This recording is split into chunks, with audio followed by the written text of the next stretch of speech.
Monsieur Babi Balukuna, vous êtes en compagnie de Papa Michi d'Alongo. Est-ce qu'il y a un élément nouveau par rapport à l'évolution politique dans notre pays que vous aimeriez porter à la connaissance de nos lecteurs? Tout à fait.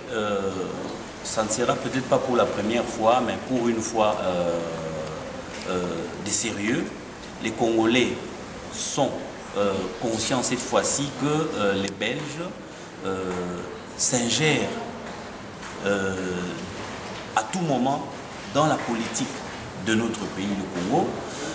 Il est quand même important à ce stade-ci que les Congolais s'intéressent aussi à ce qui se passe en Belgique. Surtout que nous nous adressons à un public très précis, donc les Congolais vivant en Belgique. Notre rencontre concerne les élections qui auront lieu en Belgique bientôt, le 14 octobre. Il est question pour nous, en tant que cellule d'accompagnement électoral pour la Belgique, d'appeler les Congolais d'abord à la vigilance, parce que les fois passées, nous avions eu, nous Congolais, à donner des voix à des gens sans au préalable prendre langue avec eux et savoir ce que les Congolais peuvent gagner par ici, par rapport aux voix qu'ils seront en train de donner à ces gens-là, et ce que les Congolais peuvent attendre de leur travail par rapport à ce qui se passe dans notre pays. En conclusion, nous avons décidé de mettre sur pied cette cellule qui va commencer à dater d'aujourd'hui, à travailler pour accompagner les Congolais dans ces élections, les accompagner, les éclairer, prendre contact avec les éventuels candidats afin que cette fois-ci ce ne soit plus des votes du genre j'ai voté pour tel parce qu'il était venu me visiter à la maison à mon deuil, j'ai voté pour tel parce que je le connais dans mon quartier, mais que ce soit maintenant des personnes qui vont y aller avec des missions plus précises. Par exemple, ici en Belgique, les Congolais ont des permis de conduire qu'on n'accepte plus dans nos communes, on ne les accepte plus. Nous n'avons pas vu un échevin ou un conseiller communal qui a accepté de se battre pour cette question-là. Nous avons des problèmes au Congo. Il y a beaucoup d'élus ici, que ce soit même des Noirs, nos frères à nous, Congolais, qui n'arrivent même pas à hausser le ton pour ce qui se passe au Congo. Voilà pourquoi, en bref, nous avons décidé, au sein de cette commission, de faire le travail pour qu'au moment des élections, des mots d'ordre soient donnés. Avant d'épuiser la matière, vous pouvez toujours reprendre. Oui, disons, vous me poussez à donner aussi la parole à ceux dont vous avez parlé, pour qu'ils viennent donner aussi leur bilan. Ils ont fait un temps, peut-être qu'il y a des bilans que vous ne connaissez pas. Tout à fait. La cellule aura pour mission d'abord la réflexion et l'étude des différentes listes. Ça veut dire que tous les partis qui vont aligner des gens, nous, notre commission, surtout là où les Congolais sont plus représentatifs, je citerai en passant par exemple la ville de Bruxelles, les différentes communes de Bruxelles, il y a de nombreux Congolais qui y résident. Vous avez par exemple à Liège, les Congolais sont nombreux, à La Louvière, à Mons, à Anvers et j'en passe. Donc toutes ces communes-là, nous, au sein de notre commission, nous allons essayer de voir dans ces communes-là combien de Congolais il y a. Nous allons d'abord répertorier notre électorat et par la suite essayer d'entrer en contact avec les candidats qui nous paraissent capables de porter notre mission. La mission est double. Hein. Les Congolais ici en Belgique ont des préoccupations. En tant que Congolais, ils ont aussi des préoccupations en rapport avec la situation politique dans leur pays. Bien, merci. Mais vous n'êtes pas seul, comme je l'ai dit. J'ai M. Wilkes Alongo. Monsieur Alongo, les statistiques publiées par les médias belges ont montré que moins de 10% des électeurs d'autres origines ne se sont même pas inscrits sur la liste électorale. vous prêchez déjà pour qu'ils aillent voter, alors qu'ils peuvent oublier. Alors, vous ne trouvez pas que ce serait prêcher dans le désert? Non. Notre prêche, à partir de maintenant, a deux volets.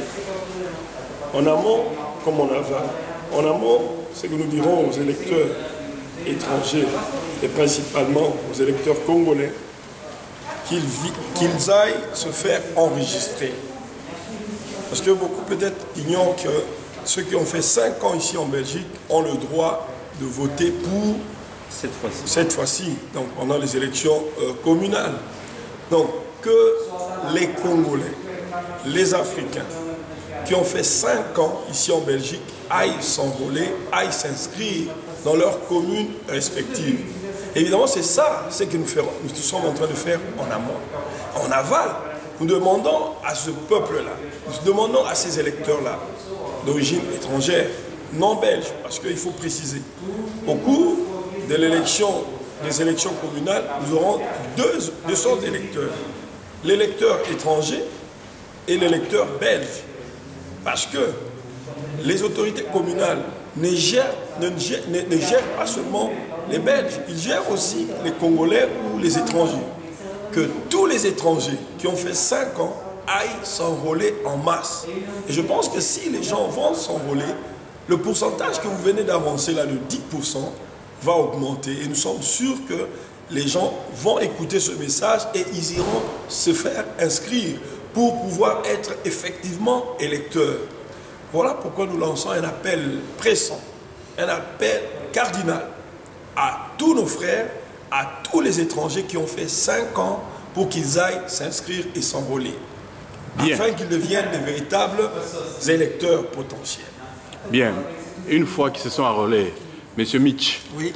Comment vous allez les convaincre à voter pour celui-ci et pas pour celui-là? Ah oui. Parce que c'est démocratique, hein?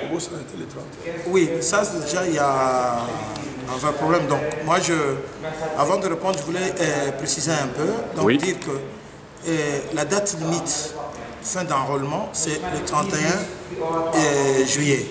Donc on est déjà en plein mois de juillet. Donc les jours sont comptés. Donc c'est qu'ils doivent faire vite avant d'aller en vacances ou faire quoi que ce soit. Il faut qu'ils aillent chacun dans la commune où ils résident pour aller se faire enrôler rapidement. Donc si vous avez déjà fait 5 ans, il faut y aller. Donc la cellule maintenant, quel est le travail que nous allons faire? Parce que c'est là l'objet même, la question que vous me posiez pour savoir comment nous allons faire. C'est que nous avions déjà pendant... Vous n'oubliez pas qu'il y a eu tout un tas de problèmes, mais il y a encore des problèmes au Congo. Depuis les élections passées, il nous est arrivé que la commission, la cellule, nous avons fait un travail d'aller voir les institutions de ce pays.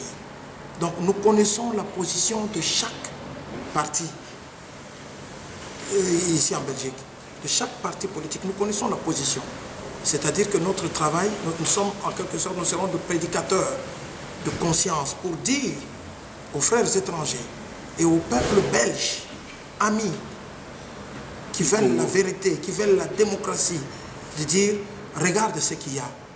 Quels sont les gens, de quelle sorte de gens que vous voulez voter, mettre en place? Parce que je crois que, au point où nous en sommes, je crois que nous ne sommes pas les seuls à constater cela.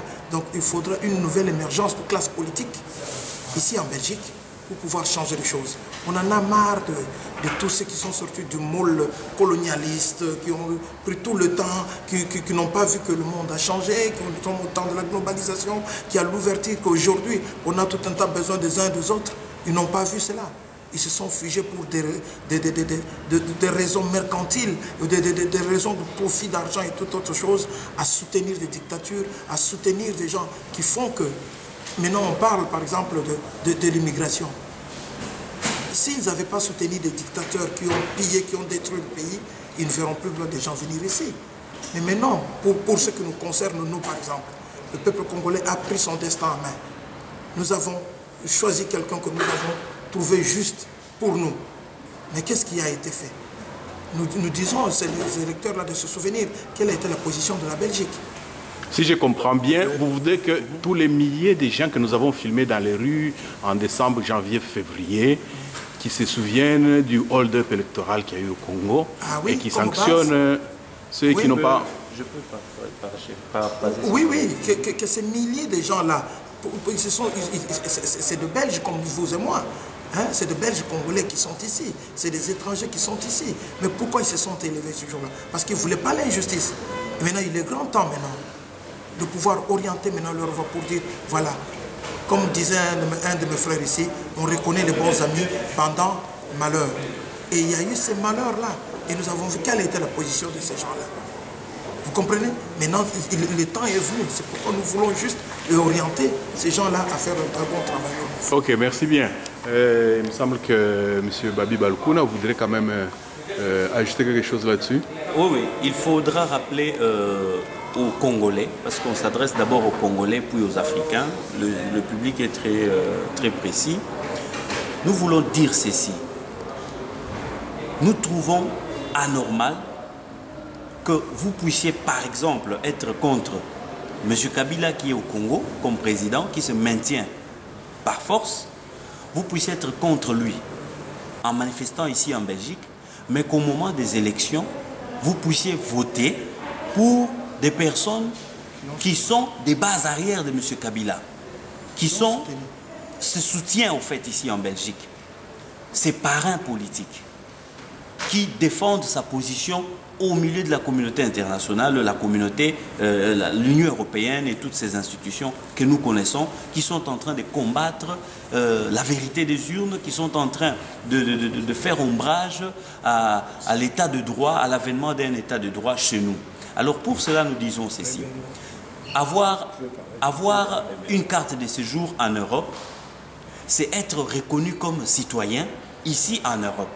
Et alors, derrière ce rôle-là d'être reconnu comme citoyen, il y a un devoir civique, c'est celui-là donc d'aller voter. Déjà que la législation maintenant belge reconnaisse que ceux qui ont 5 ans ici peuvent voter et que ceux qui sont déjà belges, malgré que noirs congolais, puissent aller voter, il faut utiliser ces voies-là de manière sérieuse pour que ce soit utile à la nation congolaise qui est notre patrie, notre mère patrie. Donc en ce moment, qu'est-ce que nous demandons? Congolais, là où tu te trouves, tu ne t'es pas encore enrôlé, va te faire enrôler. Enregistre-toi à ta commune. Ça, c'est la première mission. La deuxième mission, sois attentif au travail que cette cellule qui est la vôtre va entreprendre. C'est un travail de prise de contact avec les candidats parce que les portes restent ouvertes. En politique, nous n'allons pas fermer les portes. Nous n'avons pas seulement besoin des ennemis, nous cherchons des alliés. Comme nous sommes à la recherche des alliés, rassurez-vous, l'ennemi d'hier peut aussi devenir notre ami. Par là, je veux dire ceci. Nous laissons la porte à tout le monde. Il y a des gens qui ont soutenu Kabila hier, qui si aujourd'hui peuvent nous convaincre qu'ils vont changer de position. Nous allons entrer en contact avec eux, nous allons leur exiger certaines choses qu'au préalable, nous allons voir si la démarche est bonne. Au moment venu, au moment des élections, le mois des élections venu, nous allons, nous, leur cellule, nous allons lancer un appel parce que par commune, nous allons donner le mot d'ordre des personnes qu'il faut récompenser parce que peut-être ils ont pris position en ce qui concerne le Congo ou ils nous ont promis et ils vont peut-être commencer à nous donner des signaux. Et il y a, n'oubliez pas, des personnes à sanctionner. Concernant les personnes à sanctionner, notre cellule qui est la vôtre va s'occuper de ces personnes-là. Monsieur Babi Balkouna, vous allez donner un mot d'ordre. Concrètement, quel en sera le contenu? Le contenu de ce mot d'ordre sera le fruit du travail que nous allons faire en amont. Quel est le travail que la cellule va faire en amont? En amont, la cellule va entrer en contact avec les candidats que vous connaissez ou que vous ne connaissez pas encore, avec lesquels nous allons échanger sur les demandes des Congolais ou les attentes des Congolais pour leur vie d'ici en Belgique et les attentes des Congolais pour leur mère patrie. Nous ne pouvons pas être Congolais ici et oublier chez nous. Sachez que nous avons des besoins ici, comme je l'avais dit, le permis de conduire par exemple, ce n'est qu'un exemple. Nous avons la douane qui coûte trop cher, nous avons les avions pour aller au Congo qui coûtent trop cher. Donc il y a beaucoup de préoccupations que nous allons réunir pour que ces élus-là qui vont cette fois-ci aller dans les communes puissent travailler avec la mission du mandat que nous leur donnerons à ce moment-là. Donc, nous allons entrer en contact avec les gens et nous vous ferons un rapport précis dans différentes communes et différentes circonscriptions. Par exemple, nous n'avons plus honte de le dire. Par exemple, à Nivelles, nous allons dire aux gens qu'à Nivelles, monsieur Laurent Louis, c'est un monsieur qui s'est démarqué au milieu de tous ces hommes politiques belges qui ont honte ou peur de dire la vérité là où il faut la dire. Donc, M. Laurent Louis, lui, nous allons le récompenser, c'est déjà acquis pour Nivelles. Comme Laurent Louis ne sera pas élu partout en Belgique, dans d'autres communes, nous allons nous arranger, nous, la cellule, à prendre contact avec d'autres personnes. Ça pourra peut-être être des Noirs, ça pourra peut-être être des Blancs, mais si ils acceptent de porter porter notre message là où nous voulons que le message soit porté, en ce moment-là, quelques temps avant les élections, nous reviendrons toujours devant votre caméra, M. Fita, pour interpeller et vous donner les listes, les noms des personnes par circonscription. Osana, tu es à Liège, ne cherche pas loin, il y a tel là-bas. Tu es à Mons, ne cherche pas loin, il y a tel. Et ça sera un travail concerté, ne vous en faites pas. Bien, et il y a aussi des sanctions. J'aimerais préciser qu'au niveau des sanctions, il y a des gens à sanctionner. Je ne vais pas avoir honte. À Jordan, vous savez que nous avons un monsieur que je ne vais pas citer, que vous connaissez qui nous pose problème, parce que c'est d'abord le parrain de ce régime kabiliste qui est en place chez nous jusqu'à présent. Et ce monsieur-là, aujourd'hui, tient un grand parti avec son fils, vous connaissez très bien. Donc, le moment venu, nous allons le citer pour vous dire que dans telle commune, la commission va envoyer des équipes avec des flyers sur lesquels nous allons mettre les photos des femmes violées, nous allons mettre les statistiques des personnes qui sont mortes durant toutes ces guerres qu'eux soutiennent au Congo et l'insécurité qu'ils ont causée. En ce moment-là, nos équipes vont entrer en contact avec leurs électeurs, parce que vous avez entendu M. Fita dire que les statistiques donnent un petit chiffre, un petit pourcentage des étrangers, mais bon, c'est vrai, nous allons utiliser pour anéantir, affaiblir ces gens. De quelle manière? Leurs autres électeurs qui sont blancs, nous allons leur expliquer ce qu'eux sont en train de faire chez nous. Et en ce moment-là, je pense, les électeurs blancs soient-ils, ils vont décider. Bien, merci, Monsieur Alongo. Oui. Vous avez un mot pour clôturer? Oui, pour clôturer, je voudrais dire ceci, que l'on reconnaissait les vrais amis pendant le malheur. Et nul ne l'ignore. Le Congo aujourd'hui est en train de connaître des moments très dramatiques, surtout à l'est du pays, où le mouvement M23 est en train de sévir. Mais alors, les partis politiques belges, du moins les partis traditionnels, ne font rien de concret pour pouvoir, n'est-ce pas, aider le peuple congolais dans cette souffrance, pour éradiquer ce mal. Alors, nous allons nous souvenir de tout ça au moment opportun et surtout pendant les élections. Et nous dénonçons, et en marge de tout ce que nous allons dire, nous dénonçons aussi ce qui se passe, ce silence, cette inaction positive de la communauté internationale et surtout des partis politiques du pays où nous vivons. Les pays d'accueil à des partis politiques, des gens qui assument des responsabilités, des autorités, qui devaient prendre position en faveur du peuple et non seulement prendre position, mais agir surtout en faveur du peuple. Comme ces autorités-là, elles n'ont pas agi, n'ont pas pris position en faveur du peuple, n'ont rien fait en faveur du peuple, eh bien, nous aussi, nous allons agir de la même manière. Donc, nous allons aussi prendre nos dispositions pour que ces autorités-là, qui appartiennent à des partis traditionnels, qui n'ont rien fait pour nous, eh bien, nous demanderons aux électeurs congolais, aux électeurs africains et même aux électeurs belges de souche de ne pas donner leur voix à de tels genres de partis politiques.